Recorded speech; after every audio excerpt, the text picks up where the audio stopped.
जग कधी खोटं बोलू शकतं, पण बाळूमामा नाही. सत्य, करुणा आणि न्याय यांचा आधार म्हणजे संत बाळूमामा. ज्यांच्या नजरेत पाप टिकत नाही, ज्यांच्या चरणी गेलं की संकट वितळतं. एकदा खरं मनानं जय बाळूमामा म्हणा, मग बघा तुमच्या जीवनात सत्याचा प्रकाश कसा उतरतो. सत्य संत बाळूमामा. संत बाळूमामा हे केवळ एक संत नव्हते, तर सत्य, निष्ठा आणि परोपकाराचं जिवंत प्रतीक होते. कलियुगात लोक संकटात अडकतात, मन अस्थिर होतं, पण बाळूमामांच्या स्मरणाने मनाला धीर मिळतो आणि अंधारात दिवा लागतो.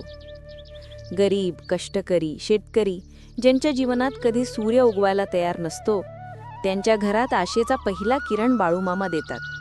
त्यांचे जीवन सत्यासाठी लढण्याचं आणि विश्वासाने चालण्याचं उदाहरण आहे. आजही हजारो भक्त सांगतात की जिथे अन्याय झाला तिथे बाळूमामांनी सत्याचा विजय करून दिला. ज्याने मनापासून मामा स्मरले त्याचं जीवन बदललं.